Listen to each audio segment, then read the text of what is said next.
Padre, gracias por este día, gracias Señor por el privilegio, la bendición que tenemos de estar en este lugar para poder aprender de tu palabra. Señor, yo ruego que tu Espíritu Santo nos dirija, nos redarguya, nos guíe y podamos aprender de tu palabra, Señor. Ayúdanos, Padre, a que en cada palabra, en cada pensamiento, en cada momento, tu nombre sea exaltado a través de todo lo que se presente en esta tarde. En el nombre de Jesucristo oramos. Amén. Y bueno, creo que ya en la pantalla pueden ver el título de la meditación del mensaje de esta noche, es Somos Polvo, y es una continuación del mensaje que compartí el día domingo basado en Génesis capítulo 1. Este está basado en Génesis capítulo 2. Y bueno, vamos a estudiar un poquito este pasaje. Voy a leer para ustedes Génesis capítulo 2. Yo sé que varios conocen el relato, pero me gustaría traerlo a sus oídos para que estén familiarizados con los pasajes que voy a tocar del capítulo. Dice Génesis capítulo 2 versículo 1: fueron pues acabados los cielos y la tierra y todo el ejército de ellos, y acabó Dios en el día séptimo la obra que hizo, y reposó el día séptimo de toda la obra que hizo. Y bendijo Dios al día séptimo y lo santificó, porque en él reposó de toda la obra que había hecho en la creación. Continúa el pasaje, versículo 4.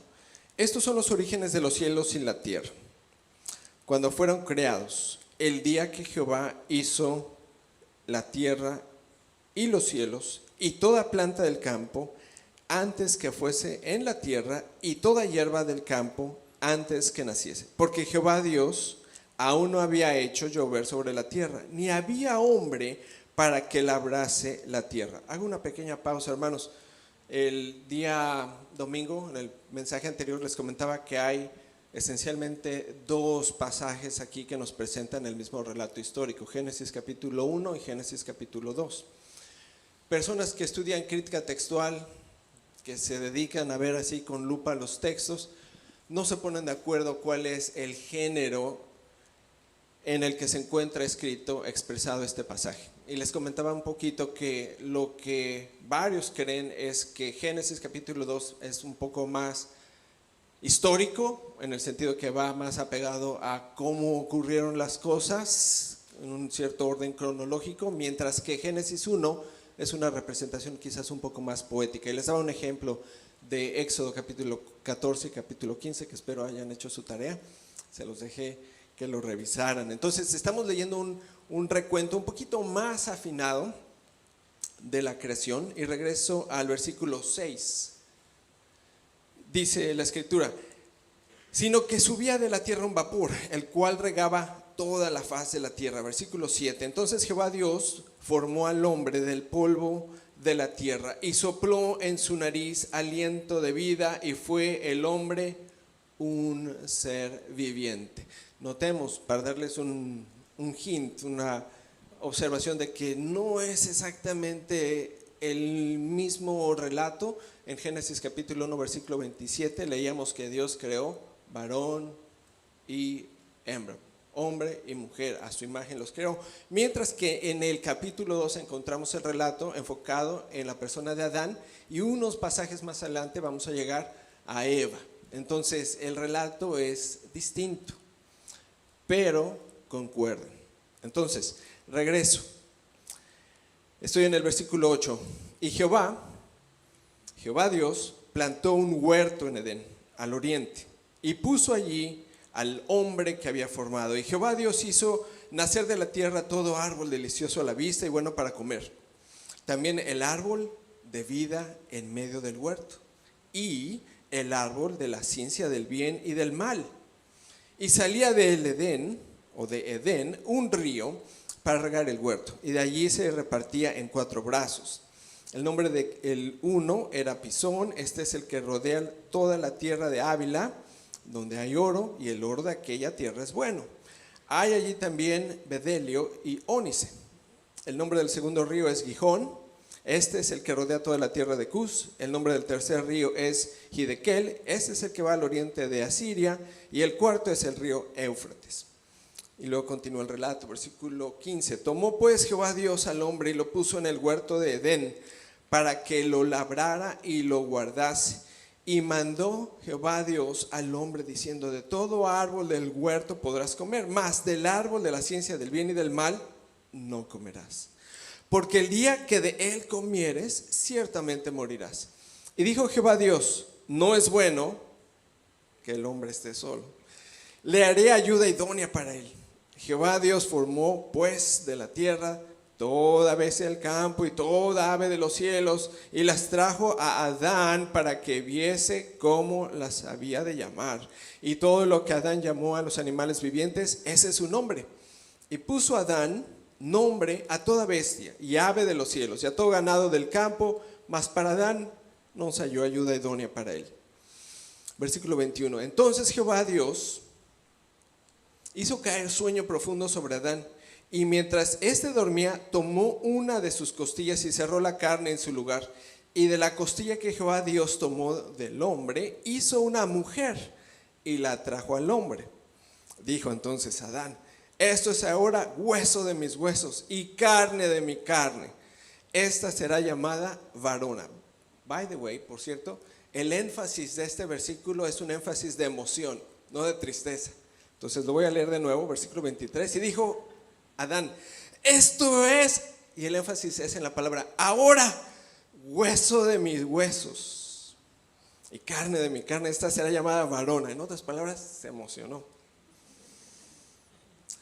porque del varón fue tomada. Por tanto, y aquí está el hint de por qué se emocionó. Por tanto, dice el escritor, dejará el hombre a su padre y a su madre y se unirá a su mujer y será una sola carne.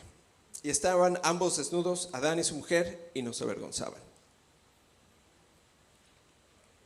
Bueno, vamos a ir desmenuzando poco a poco algunos pasajes claves de este texto.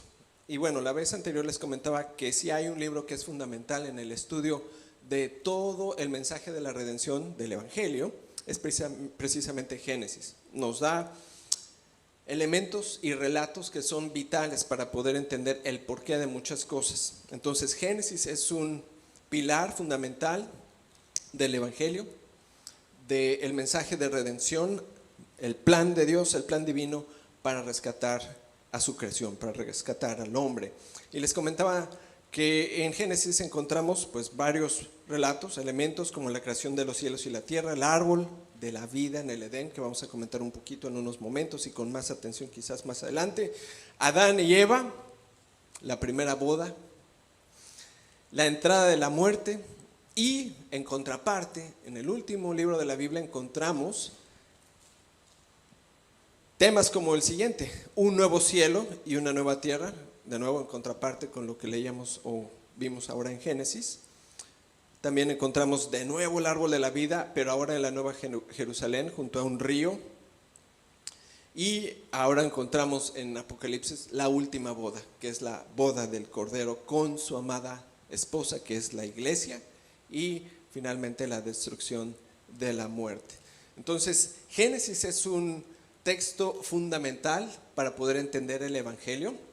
Les vuelvo a comentar como manera de resumen que Génesis no es el único libro que contiene información acerca de la creación. Hay otros relatos o hay otros pasajes en las Escrituras que nos dejan ver un poco más acerca de las Escrituras, del mensaje, que nos dejan ver un poco más acerca del mensaje de la creación, del recuento de la creación. Y comentamos 4 la vez pasada: Génesis 1, por excelencia; Génesis 2, que acabamos de leer; Juan capítulo 1 y Colosenses capítulo 1.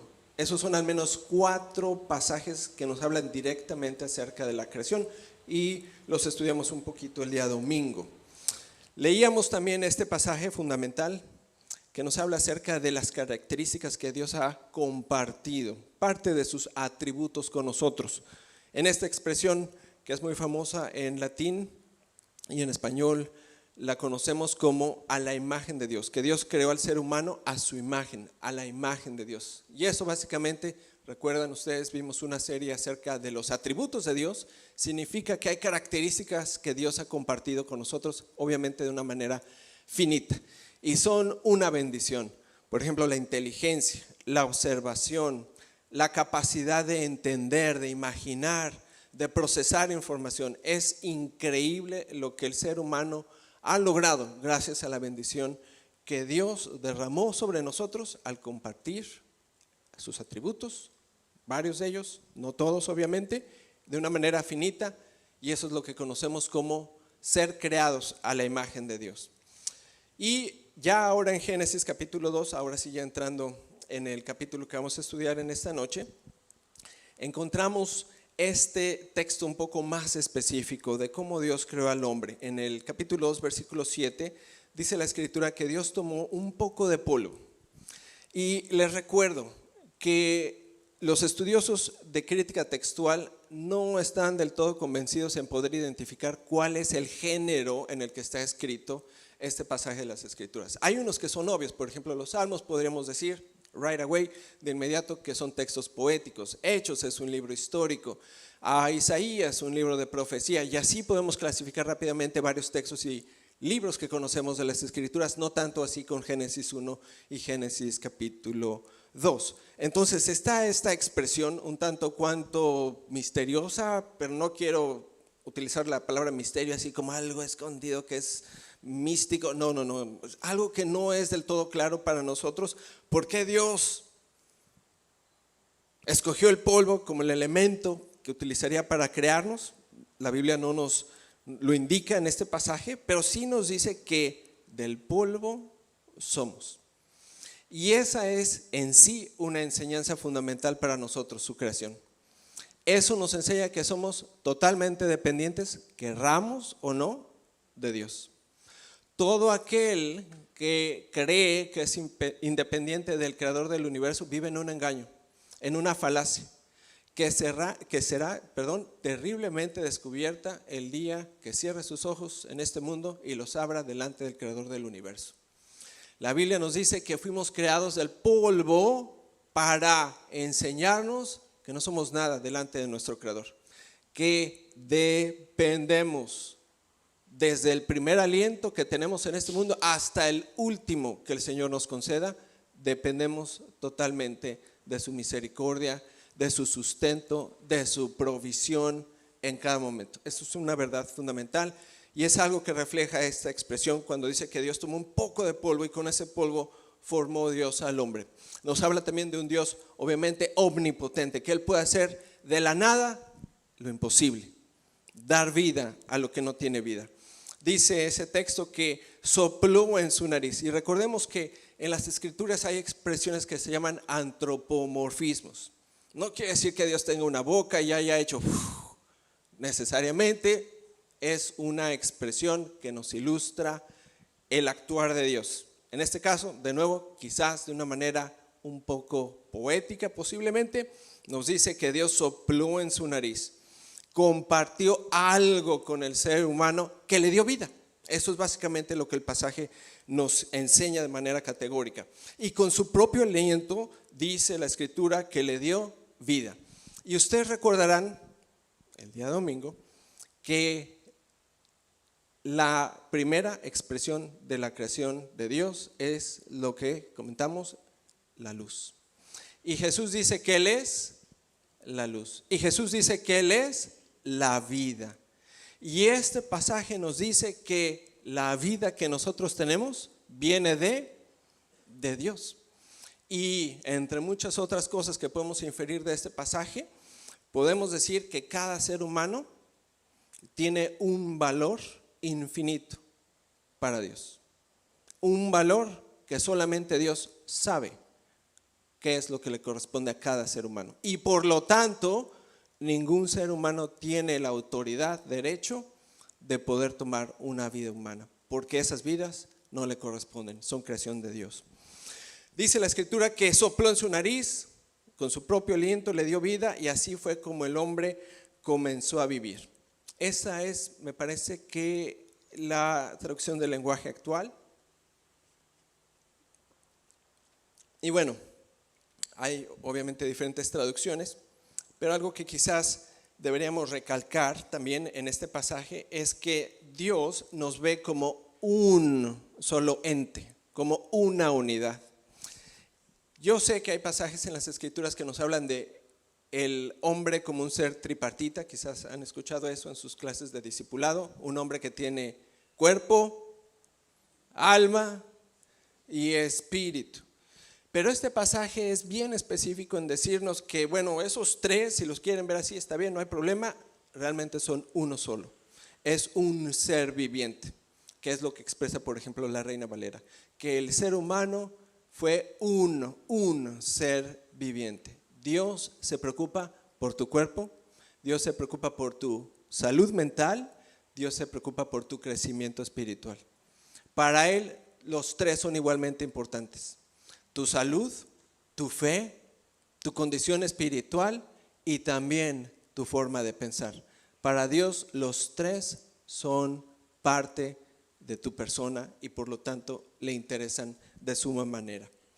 Y aquí está un zoom out, no sé si así llamarlo, de esa imagen que está en el slide anterior. Voy a regresar tantito, ahí están los dos dedos, quizás algunos conocen esta obra.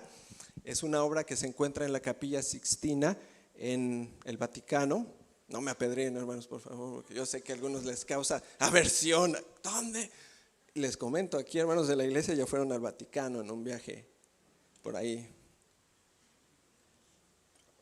de vacaciones. Y bueno, este se encuentra en una de las bóvedas o en la bóveda principal. Y yo estaba leyendo un poquito acerca de la historia de estos, son murales y pinturas en las bóvedas, diseñadas, pintadas por Miguel Ángel, más o menos al principio del siglo XVI, de los años 1500, un poquito antes de la Reforma. Y es bien interesante cómo Miguel Ángel encuentra inspiración en elementos inesperados, como por ejemplo un himno que en unos instantes les voy a mostrar. Y bueno, hay varios elementos artísticos, obviamente, por ejemplo, que Miguel Ángel era un conocedor amplio de la anatomía humana, las proporciones que se encuentran en los dos personajes aquí, uno obviamente representando a Adán y el otro representando a Dios, son muy, muy exactas. Otro elemento que se puede apreciar mejor en la imagen anterior es el hecho de que los dos dedos no se tocan, y ese es un reflejo que piensan los estudiosos del arte de este punto teológico fundamental de que Dios y el hombre no son iguales. Están cerca, pero no son iguales. Están en comunión en algún momento, pero no son iguales. Pueden estar muy, muy próximos, pero no están a la misma altura. Y la Biblia lo enseña, que los caminos de Dios no son nuestros caminos, que sus pensamientos son más altos que los nuestros. Y bueno, ahí está esta obra. Hay más, en unos instantes les voy a mostrar otra un poquito más interesante. Y bueno, ustedes pueden revisar ahí en Wikipedia o cualquier otro website que les guste acerca de estos murales y pinturas que se encuentran ahí en la Capilla Sixtina. Ahora, nadie sabe con toda seguridad de dónde obtuvo Miguel Ángel la inspiración, la motivación para expresar este evento de la creación del hombre de esta manera, pero lo que algunos estudiosos del arte piensan que pudo haber sido su inspiración es un himno en latín. Le voy a apachurrar aquí a ver si suena. Tápense sus oídos si suena muy fuerte. A ver, a lo mejor no va a sonar, vamos a ver.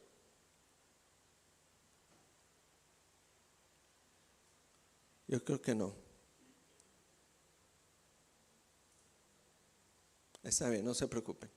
Bueno, este himno se entona con un estilo gregoriano, es muy bonito, y el título del himno es precisamente la primera línea: Veni Creator Spiritus.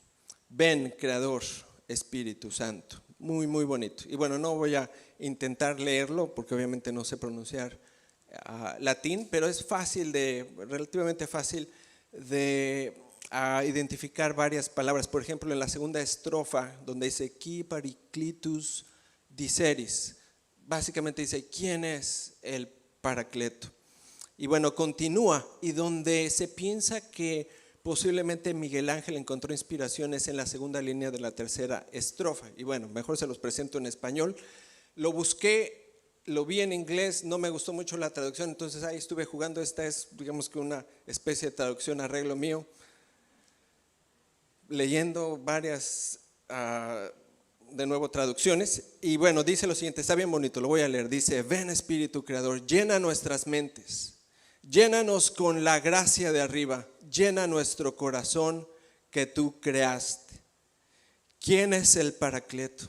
El regalo de Dios Altísimo. La respuesta a la pregunta. Fuente de vida, fuego, amor, el Espíritu que nos unge. Tú eres 7 veces más importante. El dedo de la mano divina. Tú eres la promesa del Padre, quien le da voz a nuestra vida. Muy, muy bonito.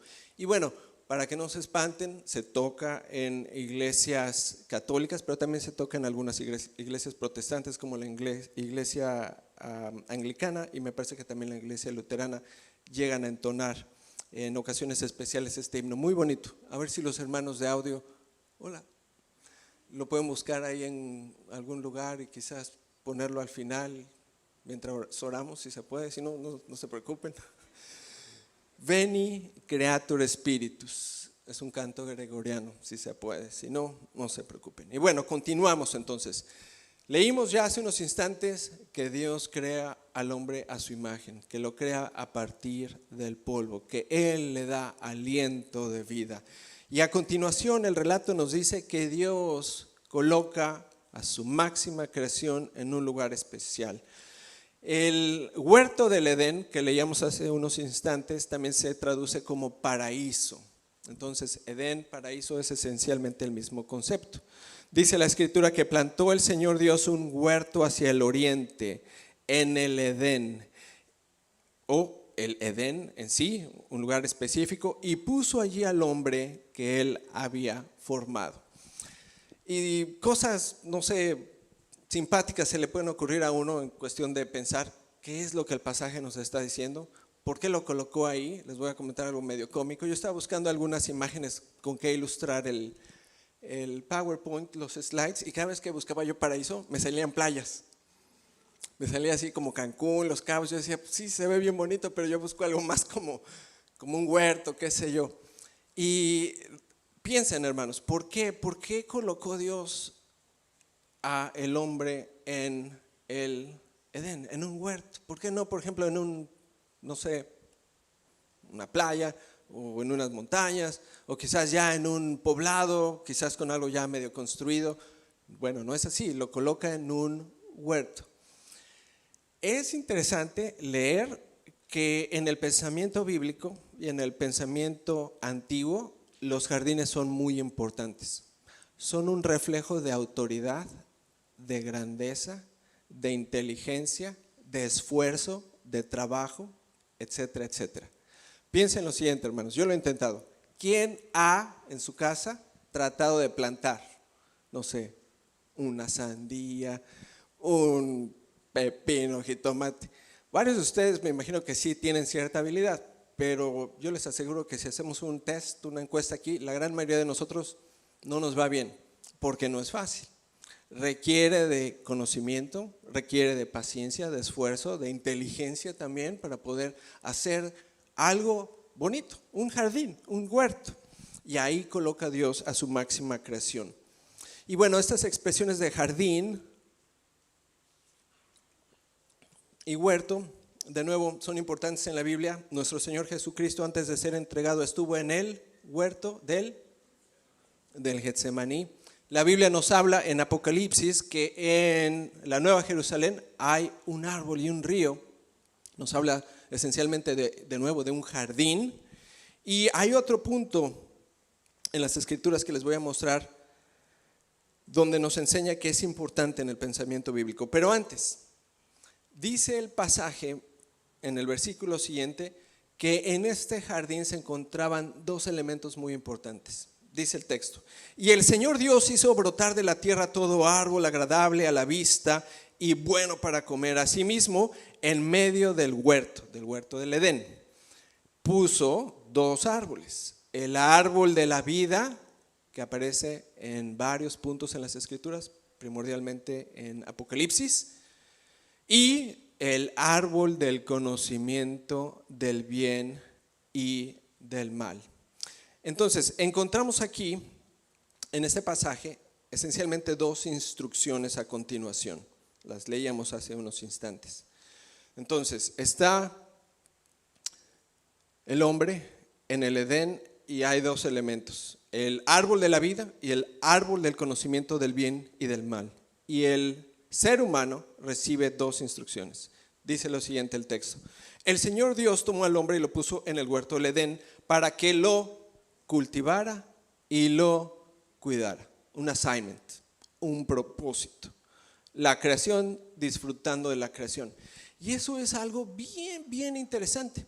Quizás ustedes recuerdan que yo les he comentado que existe un texto por ahí que se llama el Catecismo de Westminster, y que la primera pregunta en ese catecismo dice: ¿cuál es el fin del ser humano? ¿Cuál es el propósito del ser humano? Y en este catecismo, es un catecismo evangélico cristiano protestante, la respuesta que se propuso en los años 1600 es: el fin del ser humano es glorificar a Dios y disfrutar de Él.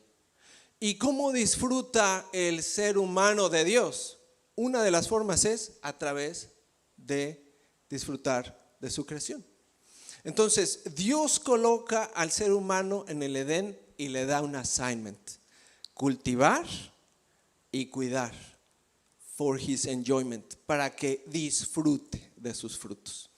Esta es una expresión precisamente de esa respuesta, que a través de su creación Dios busca que su máxima creación le glorifique a Él, pueda disfrutar de Él, pueda disfrutar de la grandeza que Dios ha expresado en su creación.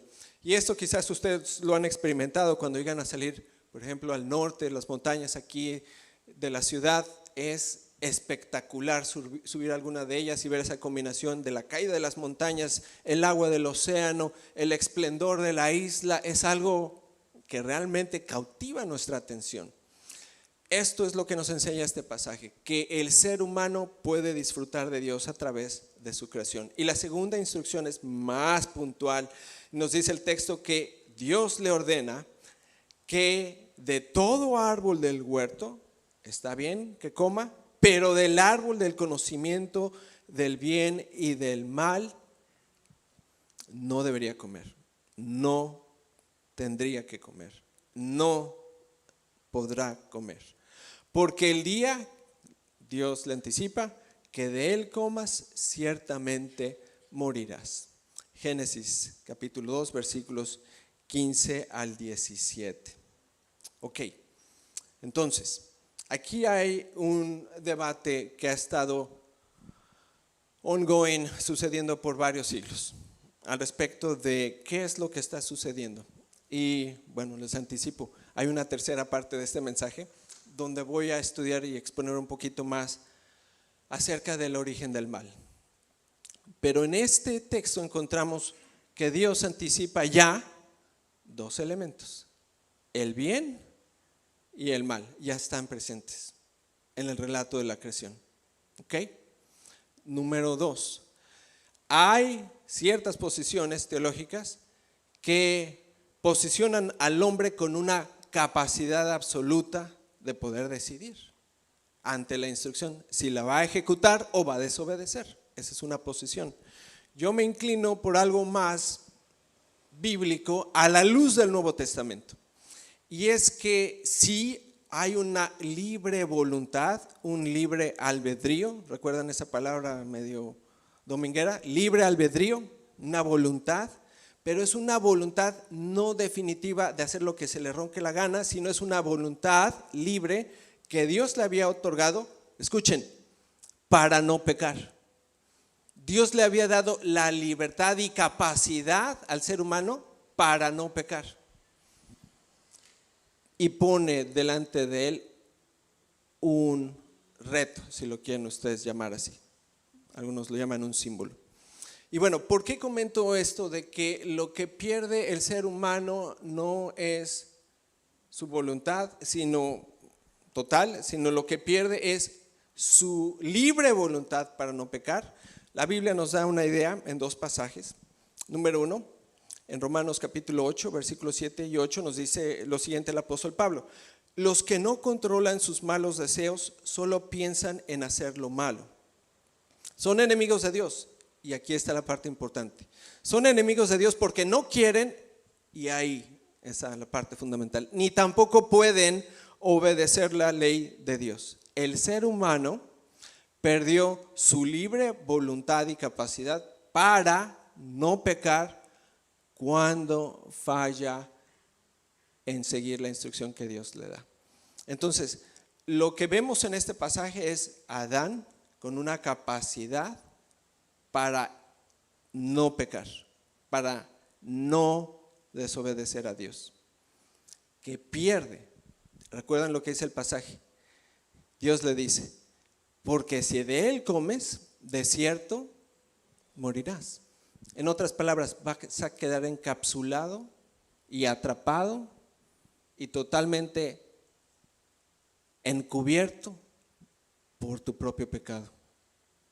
Entonces, lo que está en juego en ese momento, en ese cuadro de la creación, es la libre voluntad para no pecar. Y hay otra porción de las Escrituras que nos deja ver esto. La encontramos en 1 Corintios 2:14. Dice el apóstol Pablo de nuevo: los que no tienen el Espíritu de Dios no aceptan las enseñanzas espirituales, pues las consideran una tontería y tampoco pueden entenderlas porque no tienen el Espíritu de Dios. El ser humano, Adán, se encontraba en una relación plena con su Creador. Tenía la capacidad y la voluntad de no pecar, plena en su ser. Y eso es lo que está en juego en este pasaje. Entonces, en la siguiente entrega de esta miniserie voy a regresar y vamos a retomar esto a la luz de Génesis capítulo 3 y ver qué es lo que las Escrituras nos dicen, nos enseñan acerca de la voluntad humana. Pero aquí un par de hints. Y bueno, regreso al tema de los jardines. Entonces, Dios coloca a su máxima creación en un jardín. Imagínense, hermanos, si ustedes tuvieran, no sé, un invitado especial o quisieran tratar bien a su cónyuge o a su hijo, lo llevarían, lo colocarían, le darían por herencia un huerto. Yo creo que muchos pensaríamos: no, eso no, ¿verdad? Lo llevaremos quizás de vacaciones a Cancún o, ¿cómo se llama este lugar? La Libertad, o por allá, ustedes saben, todos esos lugares muy bonitos. Ok, entonces, aquí me falló un poquito el slide. Son dos partes, pero salieron ahí pegadas, no pasa nada. Bueno, entonces hay otro pasaje donde nos habla acerca de la importancia de los jardines. Y está aquí en Eclesiastés capítulo 2, versículos 4, 6, y la conclusión es el versículo 11. Entonces está hablando Salomón, un rey, dice la Biblia, con mucha sabiduría, con mucha inteligencia. Y dice lo siguiente, está hablando él acerca de las cosas de la vida. Y dice: todo lo hice en grande, construí mis propias casas, planté mis propios viñedos, cultivé mis propios jardines. Y en mis huertos planté toda clase de árboles frutales. También mandé construir represas de agua para regar árboles que allí crecían. Este tipo de textos se llegaban a compartir y se llegaban a compartir con otros pueblos alrededor. Entonces imagínense otro rey leyendo lo que Salomón dice. Ah, caray, no nos está presumiendo sus coronas o sus, ustedes digan lo que quieran, nos está presumiendo sus jardines. Dice Salomón que le echó muchas ganas, que puso ahí sus viñedos y que cultivó sus jardines y que le puso ahí toda clase de árboles frutales. No es una trivialidad. Salomón le está diciendo: para que vean, para que vean. Los jardines en las Escrituras tienen un simbolismo muy especial. Un simbolismo que les comentaba de manifestar inteligencia, creatividad, esfuerzo, etcétera. Y también un lugar donde uno puede encontrar comunión con su Creador. A la izquierda de ese texto, antes de llegar a la conclusión, hay una imagen por ahí de lo que se pudo parecer a lo que se llamaba los jardines colgantes de, No, de Babilonia, ya se me están empezando a apagar. De Babilonia. No están en la Biblia, hermanos, pero ustedes lo pueden buscar por algún lugar. Y bueno, se piensa que estos jardines pudieron existir pues precisamente en Babilonia. Hay cierta discrepancia en algunos relatos, no se sabe con exactitud su dimensión, etcétera, pero hay ciertos relatos históricos que nos describen su magnitud. Y bueno, era una estructura con jardines literalmente colgantes y muy posiblemente le pertenecieron a algún rey en la zona de Babilonia. De nuevo, una manifestación de grandeza, una manifestación de inteligencia, de trabajo, de sudor. Y eso es algo que encontramos aquí en Eclesiastés. De nuevo, un retrato de un jardín y de un huerto. Y dice Salomón, solo que no es lo mismo. No es lo mismo que aquel huerto donde estaba la máxima creación con su creador. Dice, no es igual. Me puse a pensar, dice el versículo 11, que es el segundo párrafo ahí en el slide. Me puse a pensar en todo lo que había hecho y en todo el trabajo que me había costado hacerlo. Y me di cuenta de que nada de esto tenía sentido. Todo había sido como querer atrapar el viento. En esta vida nadie saca ningún provecho. Lo que está queriendo decir, o podemos aprender de este pasaje que Salomón escribe, es que la vida sin nuestro creador no es lo mismo. Podemos tener lo que ustedes quieran, pero una vida sin su creador no tiene propósito alguno. Hay un vacío, falta la luz, falta la vida, falta Jesucristo. Y Salomón dice, yo lo tenía ahí, a mis pies. Yo decía que se hicieran presas, que se regara, árboles frutales, que no es una trivialidad. Yo lo tenía, pero no me llenó, no me satisfizo. Y lo mismo ocurre hoy en nuestros días. No tenemos jardines, pero sí tenemos casas. No tenemos jardines, pero sí tenemos vehículos. No tenemos jardines de esta magnitud, pero sí tenemos muchos bienes materiales que nos roban la paz y nos dejan pensando que somos independientes de Dios, que no nos permiten recordar lo que Génesis 2 nos dice, que somos polvo, que dependemos totalmente de Dios. ¿Qué es la conclusión que Salomón tiene en el versículo 11?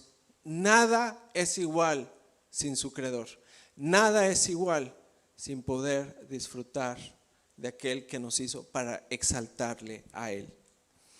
Y bueno, continúa el texto. Voy ya saliendo del mensaje en unos instantes y pasamos a un evento también muy importante de Génesis capítulo 2, que es la creación de la ayuda idónea. No es la hermana, es otra. Ok, dice el texto en Génesis capítulo 2, versículo 18. Está chiquito ahí, perdón. Dice, y el Señor Dios dijo lo siguiente, versículo 18. No es bueno que el hombre esté solo, le haré una ayuda idónea. Si recuerdan, leía el pasaje, lo que sucedió anteriormente es que Dios le trajo a todos los animales, las bestias del campo, etcétera. Adán le puso nombre y dijo, no me gusta ninguna. No encuentro ayuda idónea. Y es lo que expresa este pasaje. Dios diciendo, no es bueno. Y es algo en parte contradictorio, porque la conclusión de Génesis 1 es que toda su creación es buena. Pero en ese momento Dios dice, pero falta algo muy importante. Las esposas. Y entonces vemos esta escena de nuevo en la Capilla Sixtina. Lo puso bien dormido. El pobre está ahí tirado. Y de pronto, sí, pasó un evento como de película. No de terror, sino de magnitud bíblica. Eva, la primer mujer. Y bueno, esta es otra de las bóvedas que están ahí en la Capilla Sixtina. Chéquenle, está bien interesante. Y bueno, voy cerrando con un paralelismo entre Adán y Eva y Cristo y su esposa, la iglesia. Dice el relato ahí en Génesis 2, y el hombre dijo: esta es ahora hueso de mis huesos y carne de mi carne. Ella será llamada porque del hombre fue tomada. Son palabras que expresa Adán y el énfasis está en la palabra ahora. Resulta que esa palabra en el idioma original se puede traducir también finalmente. Vaya, pues hasta que se dio, hasta que finalmente hay algo como yo, algo compatible conmigo. Se emociona Adán, expresa su alegría y dice: esta es carne de mi carne, y por lo tanto la llamaremos mujer, porque del hombre ha sido tomada. Y viene la conclusión del capítulo 2, que es muy, muy interesante. No sé si ustedes han leído o recuerdan el pasaje y lo leíamos hace unos instantes, en la Reina Valera. Es interesante que viene el relato y de pronto dice: y por tanto, el hombre dejará a su padre y a su madre, se unirá a su mujer y serán una sola carne. Pero ¿y por tanto por qué? ¿Por tanto qué? Por tanto, porque Adán dijo: esto es justo lo que yo necesitaba. Y esto es lo que complementa mi vida que Dios ha creado para mí. Me voy a vivir con mi esposa. Ese es el significado de ese y por tanto. Porque Dios ha diseñado. Se me quedan viendo como que no me creen. Pero sí es cierto. Bueno, luego platicamos. Por tanto, dice Adán. ¡Wow! Y digamos que ya es un relato versión de adultos. Por tanto, el hombre dejará a su padre y a su madre y se unirá a su mujer y serán una sola carne. Y estaban entonces ellos desnudos, el hombre y su mujer, y no pasaba ninguna vergüenza. Es de suma importancia reflexionar en nuestra futura unión con Cristo. Somos imperfectos el día de hoy, somos polvo, al polvo regresaremos a causa de nuestro pecado. Pero tenemos la esperanza de redención por el sacrificio de Cristo, por gracia, que podemos accesar por medio de la fe, a través de un milagro que Dios puede hacer en nuestro corazón. Y nuestra esperanza es que un día estaremos contentos plenamente como Adán, para estar para siempre con nuestro prometido. De nuevo, en un jardín, disfrutando al Creador y su creación, en un nuevo cielo y en una nueva tierra. Vamos a orar. Padre, gracias por este momento que tenemos para poder meditar en tu palabra. Gracias, Señor, por el mensaje con el cual aprendemos, Señor, que tenemos un propósito en esta vida, que no es ser independientes, sino es de disfrutar de ti como nuestro Creador. Ruego, Padre, por aquellos que no han tenido esa oportunidad, ese privilegio, ese milagro en su corazón de poder percibir tu creación y a ti como el creador de sus vidas. Si entre nosotros hay alguna persona que le gustaría que le apoyáramos en oración, le invitamos a que levante sus manos solo para identificarlo, orar con usted. Si en las redes sociales alguien escucha este mensaje y busca de Cristo, esta es la oportunidad para encontrarse con su creador, arrepintiéndose de nuestras faltas, de nuestros errores y rogando que Él obre un milagro para que podamos ver esa luz en Cristo y disfrutar de Él como nuestro creador y de su creación para exaltarle. Padre, gracias por tu palabra. Rogamos, Señor, que esta edifique en nuestra vida y podamos crecer en el conocimiento de tu bendita palabra. Señor, ruego que guardes nuestro camino y que este viernes estemos en algún lugar edificando nuestra vida espiritual o en alguna actividad, o primeramente, Dios, el domingo en este lugar, exaltando tu nombre de nuevo. Gracias, Padre, en el nombre de Cristo. Amén. Hermanos, estamos despedidos. Que tengan una bonita noche. Bendiciones.